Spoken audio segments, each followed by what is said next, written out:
오늘이 무슨 날인지 다 아시죠? 예, 한글날. 예, 한글날. 요즘은 한글날이라고 하는 게 너무 많이 잊혀져 가고 있습니다. 왜냐하면 공휴일이 아니라 공휴일이야만 요즘 젊은 아이들에게 한글날이란 의미가 있는데 그런 의미가 없어요. 어제 설교를 다 준비하고 우리 소망이에게도 물어봤어요. 내일이 무슨 날이냐 물어봤더니만 잘 몰라요. 예. 오늘이 어제가 한글날이라고 얘기 들었다고. 그만큼 요즘의 젊은이들에게 한글이라고 하는 중요성들을 잃어버리고 또 깨닫지 못하고 살아가고 있는 것을 보게 되어집니다. 그래서 말씀을 계속 준비하고 묵상하면서 한글날과 연관해서 어떻게 하나님 말씀을 준비해야 될까요? 근데 하나님이 제 마음 가운데 어떤 감동을 주신 게 있어서 그 부분을 같이 좀 나누려고 합니다.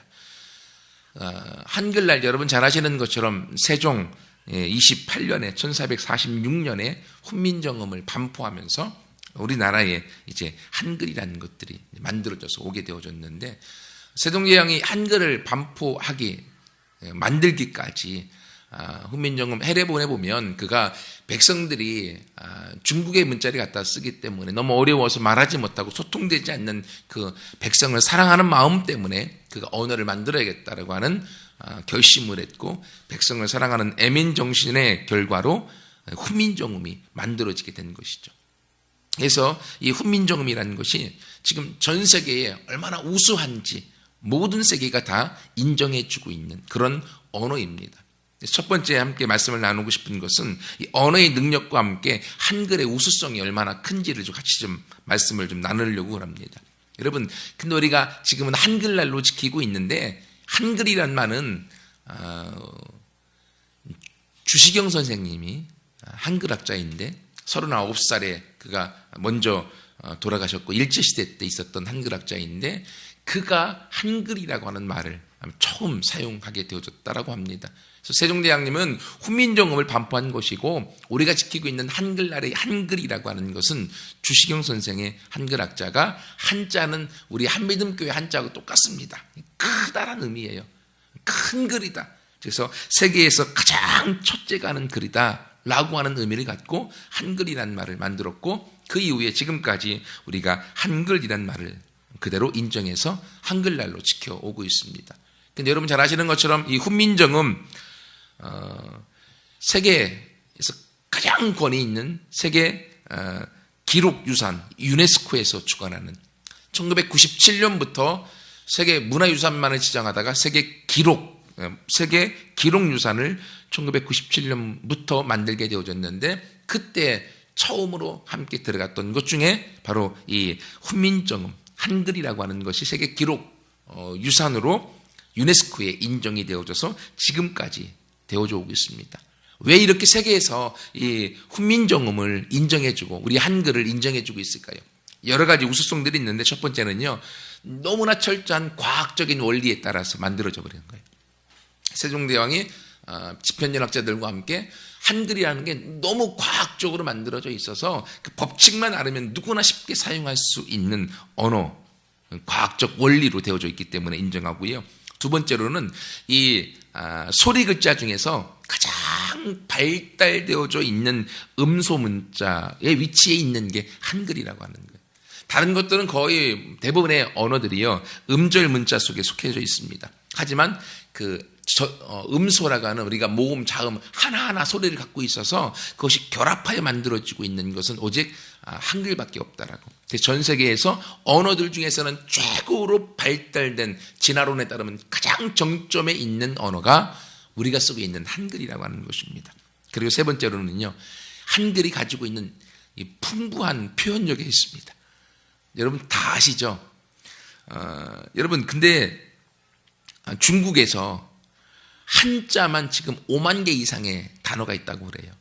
근데 그 5만 개 이상의 단어를 그가 쓰고 있지만 그러나 그거로 낼 수 있는 소리는 400개 정도밖에 없다고 합니다. 그리고 일본은 히라가나하고 가타가나 각 46자씩 되어져 있는 이 두 가지로 그들이 그 글을 만들어 쓰고 있는데 그들이 낼 수 있는 소리의 개수는 약 200여 개밖에 없다라고 그래요. 그래서 일본 사람들이 한국말 잘 못하는 이유가 여기에 있어요. 그들에게는 그런 소리가 없기 때문에. 그런데 한글은요, 모음, 자음 합해서 갖고 24자밖에 안 됩니다. 그렇죠? 근데 이 한글의 모음, 자음이 결합해서 낼 수 있는 소리는 11,172개. 비교되지 않을 만큼 엄청난 소리를 낼 수 있는, 표현력이 풍부하고 그리고 그 소리를 갖고 있기 때문에, 그래서 한글이 우수성을 인정하고요.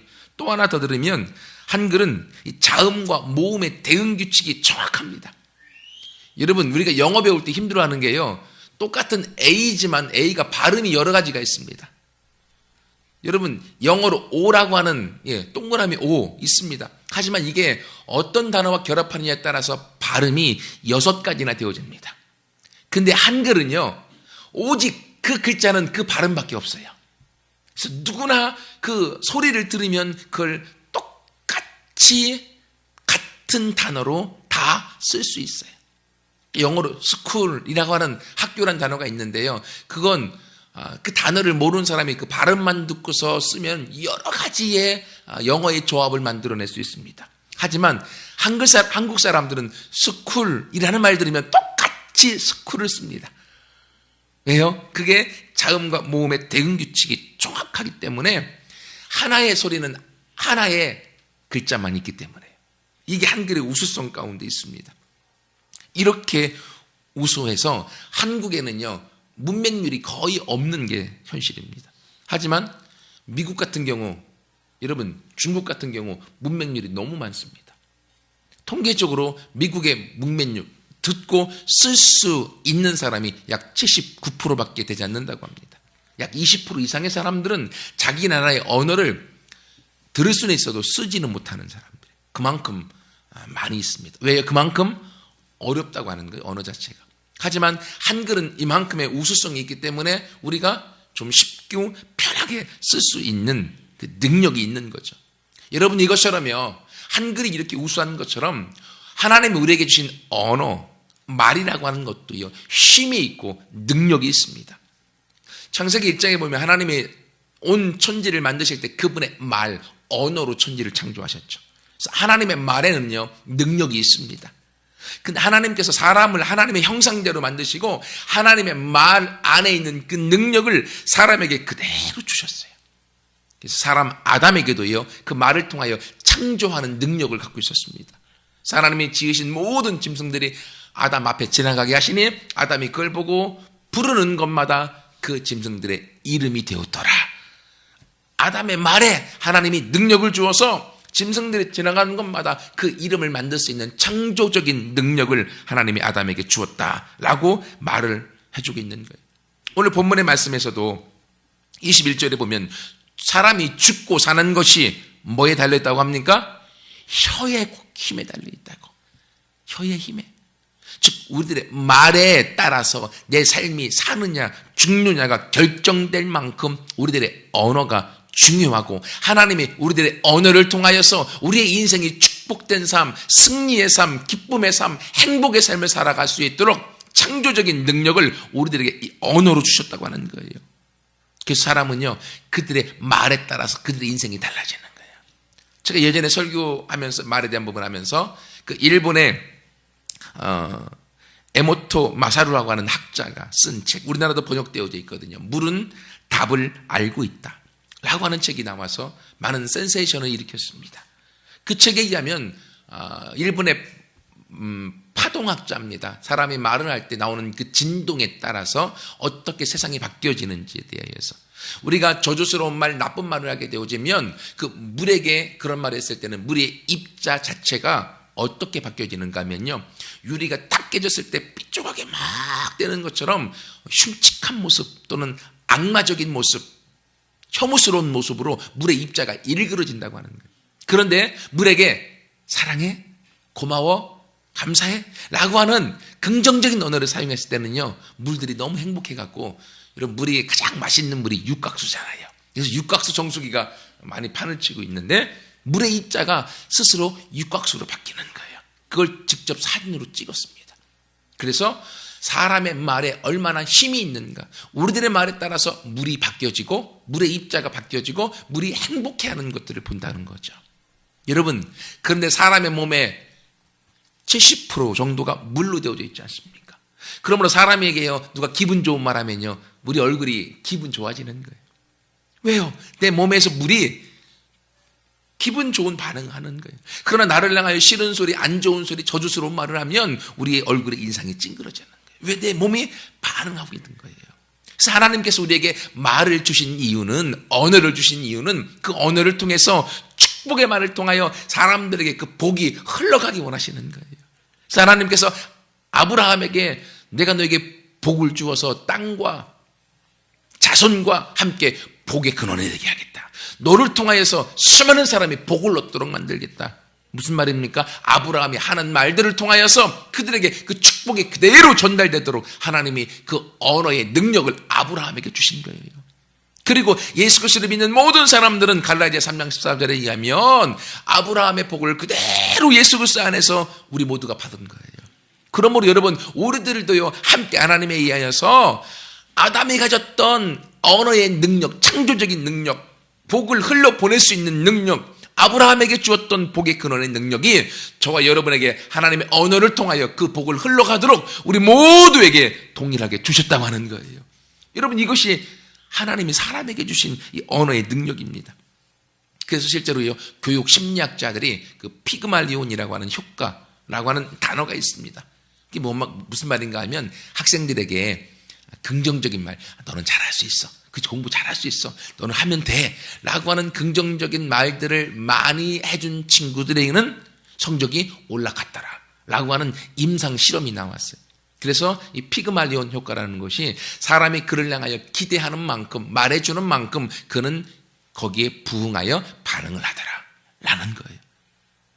여러분, 이것이 바로 말이 가지고 있는 능력이고 말의 힘인 것입니다. 오늘 본문에서 보면 20절에 사람은 입에서 나오는 열매로 말미암아 배부르게 된다. 곧 그의 입술에서 나는 것으로 말미암아 그가 먹고 만족하게 된다. 여러분, 누에코치는요, 그의 입에서 실이 나와서 자기의 집을 짓습니다. 마찬가지로 사람은 사람의 입에서 말이 나와서 그 말로 자신의 인생이라고 하는 집을 짓게 되어져 있는 거예요.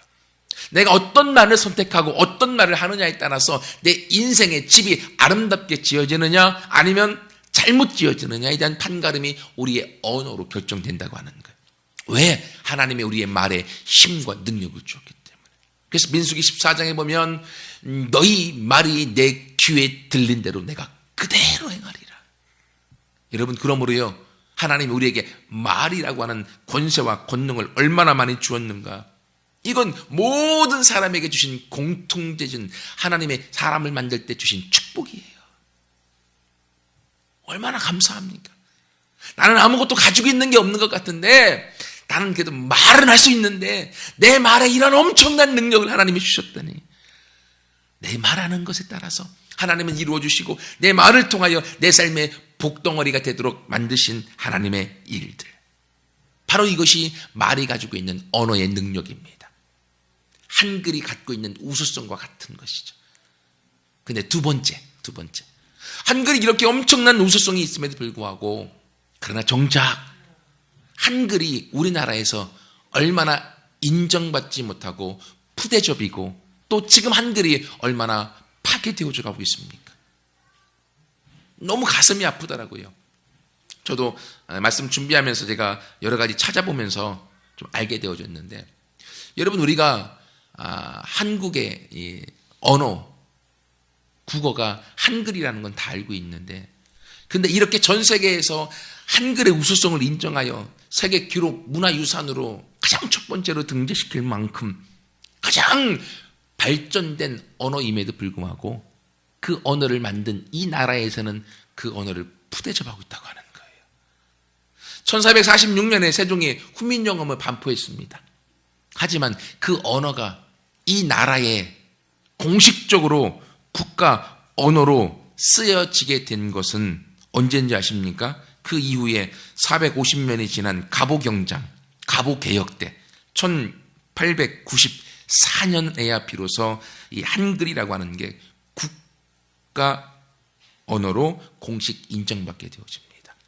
한글이 순환을 겪어온 거죠. 왜 그렇습니까? 여전히 이 대한민국은 스스로는 안 돼. 큰 강대국에 힘을 얻어야 돼. 도움을 얻어야 돼라고 하는 사대주의적인 마음. 그래서 중국의 언어를 그대로 가져다 쓰고 중국을 의지하고 그 이후에는 또 미국을 의지하고 문화적인 사대주의뿐만이 아니라 언어적인 사대주의에 의하여서 이 나라에서 한글이 인정받지 못했던 것입니다.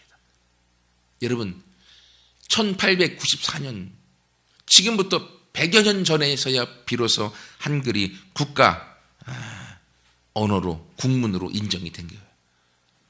저도 잘 몰랐었습니다. 너무 가슴 아프더라고요.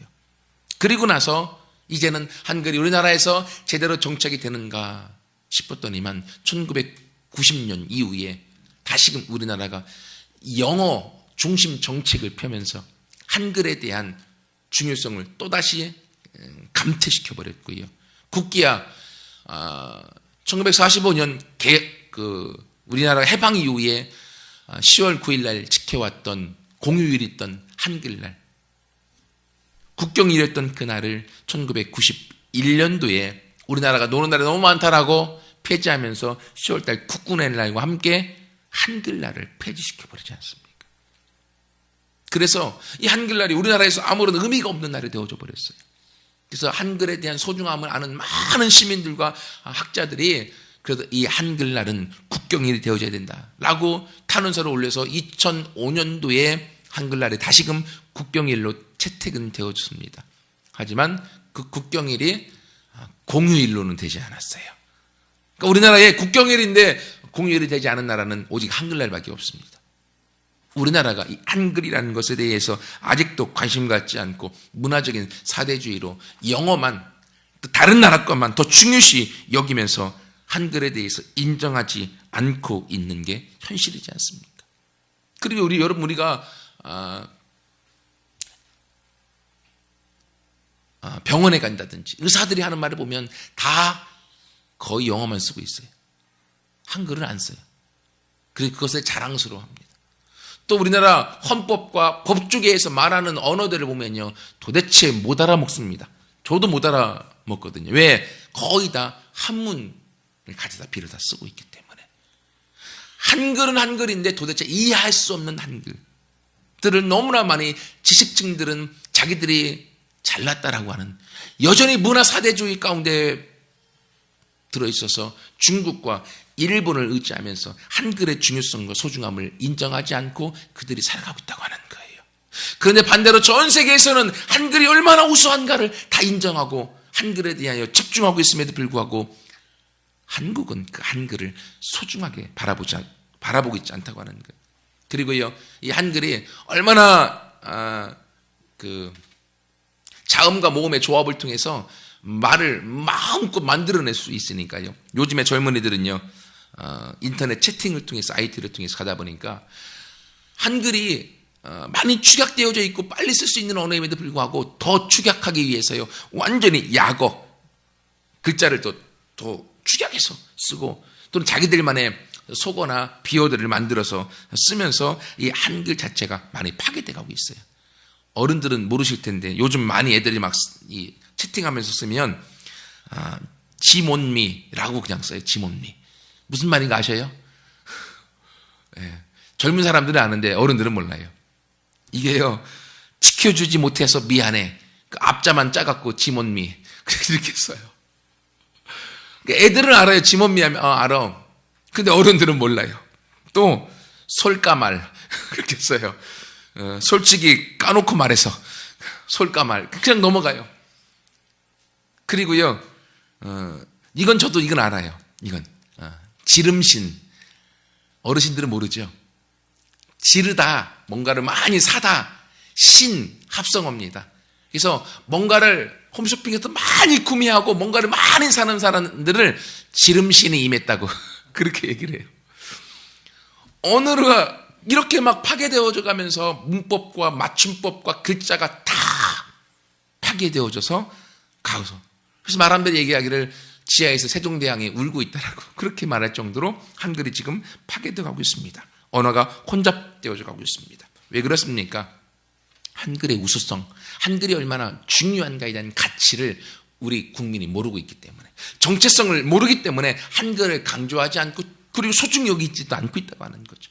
여러분, 이것처럼요, 제가 이 현실을 보면서 하나님이 사람에게 주신 언어의 능력이 너무나 크고 놀랍고 귀중한데, 근데 정작 사람은 그 언어의 능력을 모르고 있다고 하는 거예요. 하나님은 우리 언어를 통해서요, 축복이 전달되도록 그 언어를 주셨거든요.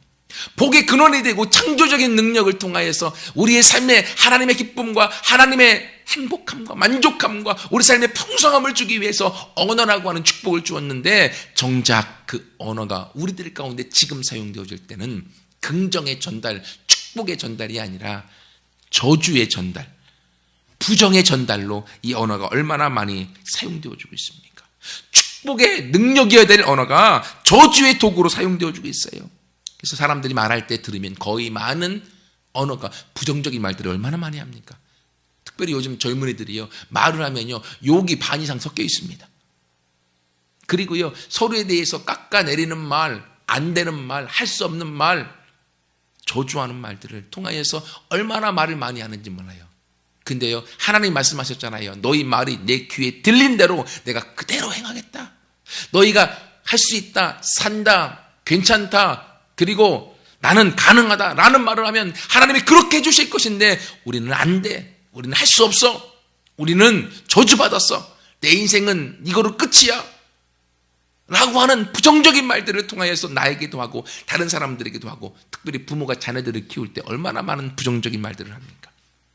마음은 아닌 걸 알거든요. 마음은 아는데 내 입에서 나올 때는요, 그 자녀에게 부정적인 말들을 통하여서 행함으로 그들에게 부정의 집을 짓도록, 부정의 인생을 살도록, 저주의 인생을 살도록 얼마나 많이 해오고 왔습니까? 왜 이렇게 됐습니까? 바로 하나님이 우리를 하나님의 형상으로 만드시고 우리를 통하여 복이 전달되도록 하기 원하셨던 하나님의 그 본래의 정체성을 우리가 잃어버렸기 때문이에요.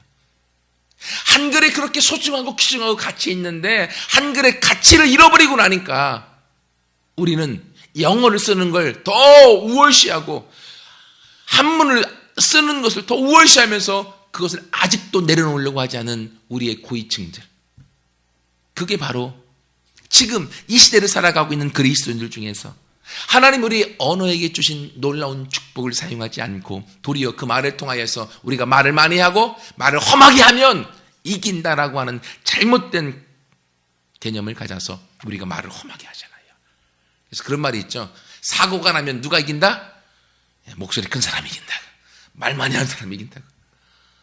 그렇게 되어져 버렸어요. 뭐가 바른가, 뭐가 그른가, 뭐가 옳은가에 대한 관점이 아니라 목소리 크고 말을 험하게 하고 말을 함부로 하면 이기는 것처럼, 그러나 그 말을 통해 정작 자기의 인생이 저주받은 인생이 되어지고 부정받는 인생이 되어지겠다는 거죠.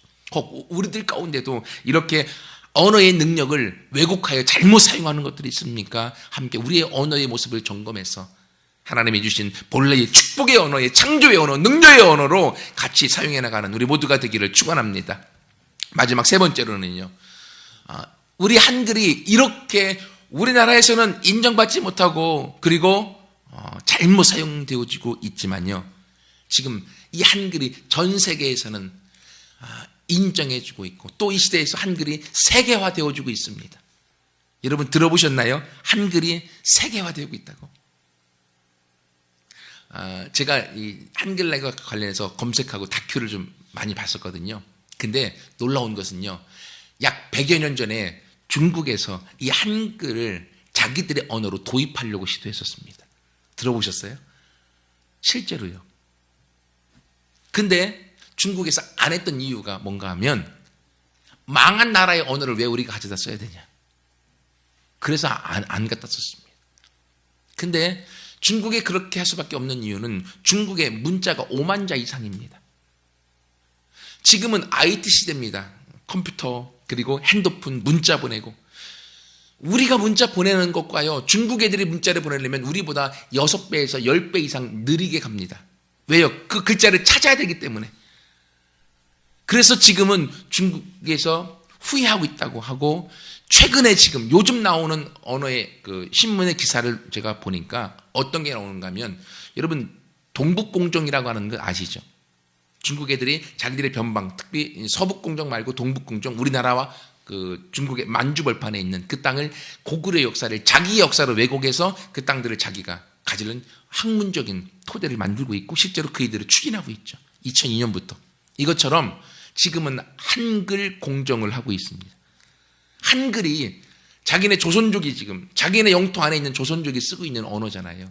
그러니까 그 언어가 이제는 자기들의 언어라고 우기면서 그걸 합법적으로 만들어서 실제로 컴퓨터 자판을 한글화하는 법안을 지금 추진하고 있고, 그것들을 중국에서 만들어가고 있어요. 여러분, 그 중국이라는 나라가, 거대한 나라가요, 한글의 우수성을 알고 자기들이 그걸 도입해서 쓰려고 그래요. 근데 우리나라는 거기에 대해서 아무런 말도 하고 있지 않습니다.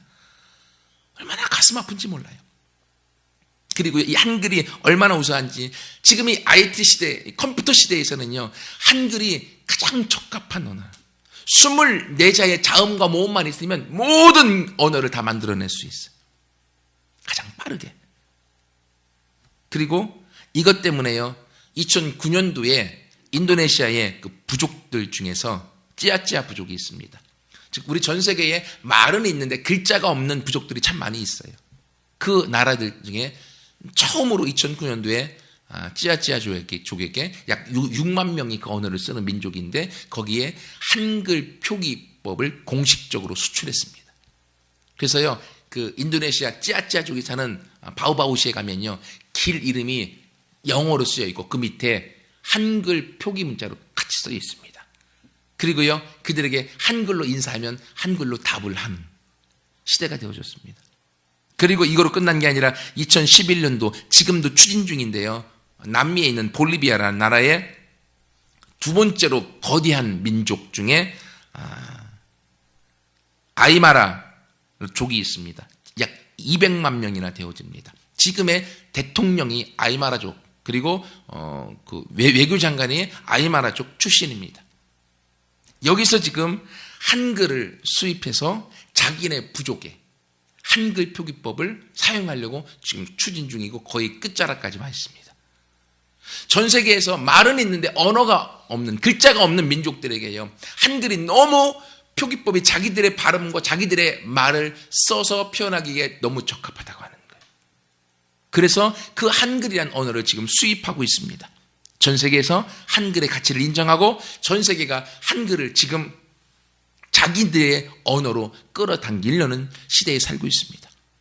여러분, 옛날에는 영어가 세계 공용어라겠지만 이제는 얼마 가지 않으면 이 한글이 세계 공용어의 모습으로 갈 날이 머지 않았을 것 같아요.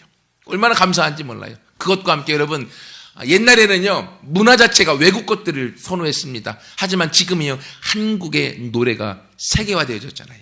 K-팝 하면 모르는 데가 없습니다.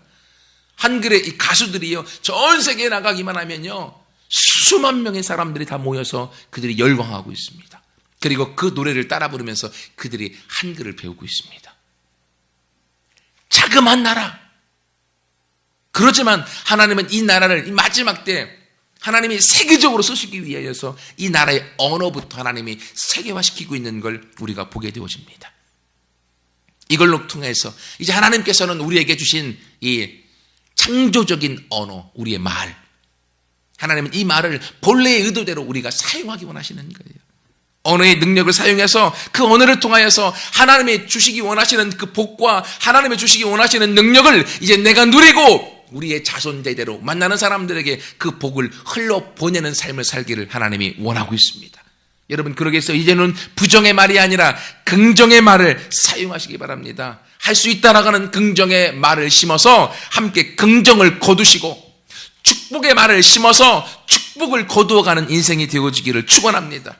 우리가 감사를 심으면 감사를 얻게 되어지고요, 사랑을 심으면 사랑을 얻게 되어집니다. 하지만요, 미움의 말을 통하여 미움의 말을 내뱉으면 그 미움은 나에게 다가옵니다. 내가 사람들에게 저주스러운 말들을 하면 그 저주가 나에게 오게 되어져 있습니다. 왜냐하면 하나님이 그 말 한 대로 갚겠다고 하셨기 때문에 우리가 말할 때 내가 한 그 말은 내 귀가 가장 먼저 듣기 때문에요. 여러분, 그러므로 이제는 우리의 언어를 긍정의 말로 바꾸고, 두 번째로 이제는 우리의 말을 긍정의 말뿐만이 아니라 더 나아가서 믿음의 말을 사용하는 모두가 되기를 축원합니다. 믿음의 말은요, 내 환경과 상황에 따른 말이 아니라 하나님이 약속하신 말씀에 근거한 말이에요. 그래서 말씀을 알고 말씀을 믿고 그 말씀을 가지고 선포하면서 이제는 그 말씀의 말을 통하여 하나님 우리 가운데 채워주시는 하나님의 축복이 얼마나 큰가를 같이 경험하기를 원하고요. 더 나아가서 믿음의 말은요, 성경에 의하면 과거형의 말입니다. 나에게는 없지만 하나님이 이미 주신 것으로 믿고 선포하라는 거예요. 저희가 드럼에 온다라고, 신디가 온다라고 믿고 선포했고 그대로 하나님이 주셨습니다. 여러분, 이것처럼요, 하나님은 우리 가운데 믿음의 말을 쓰기를 원하시는 거예요. 너희 말이 내 귀에 들린 대로 내가 그대로 행하겠다. 너희가 무엇이든지 기도하고 구하는 것은 받은 줄로 믿으라. 받을 줄이 아니라 받은 줄로 믿으라. 그러면 너에게 그대로 되리라. 하나님이 주신 이 믿음의 언어를 함께 사용하시고요. 더 나아가서 마지막은요, 성령의 언어를 사용하는 모두가 되기를 축원합니다. 여러분, 본래 언어는 하나였습니다. 그렇죠? 하나님이 하나의 언어를 주셨습니다.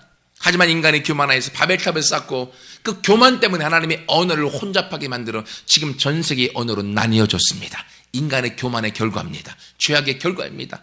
하지만 사도행전 2장에 보면 어떤 일이 있습니까? 성령이 임하였을 때 그들이 방언으로 했던 그 말을 15개국 이상에서 왔던 언어가 15개나 되는 사람들의 귀에 같은 자기의 언어로 들렸더라. 성령을 통하여 오셨던 그 언어가 다시금 본래의 언어의 하나됨으로 만들어 주었습니다. 여러분, 그러므로 성령의 언어, 방언과 함께 성령이 주시는 말을 민감하여 우리가 함께 나갈 때 혼잡해졌던 언어는 다시금 통일되어져서 하나님께서 이 시대에 이끌어 가시는 하나님의 역사를 만들어가는 우리 모두가 되어질 줄 믿습니다. 말씀을 마무리하겠습니다. 저희 설교를 준비하면서 하나님께서 마음 가운데 주셨던 것은 한글이 가장 소중한 언어인데 그것을 인정받지 못하고 한글은 지금까지 수난의 시간을 겪어왔다. 하지만 하나님이 마지막 때에 이 한글을 세계화시켜서, 왜냐하면 IT 시대에 가장 걸맞는 한글이고, 그리고 이 한글이 배우기가 가장 쉬우면서 그걸 통하여서 자기들의 말을 표현하기 가장 좋은 언어이기에 과학적으로 만들어진 언어. 하나님이 마지막 때 이 한글을 통하여 세계화시킬 것이다. 그것을 위해서 하나님이 이 한국 땅을 사용하실 것이다. 근데 이것은 제가 묵상하면서 복음의 역사와 흡사하더라고요. 복음은 하나님의 사람을 살리기 위한 가장 귀중한 것입니다. 그러나 전 세계는 복음을 인정하지 않습니다. 주님을 인정하지 않고 도리어 핍박과 박해를 오지 않았습니까? 하지만 복음은 결국 승리합니다. 복음은 결국 사람을 살립니다. 복음은 결국 세상을 하나님 앞에 인도할 것입니다. 한글이라고 하는 것, 우리가 소홀히 여기고 귀중히 여기지 않았던 그것.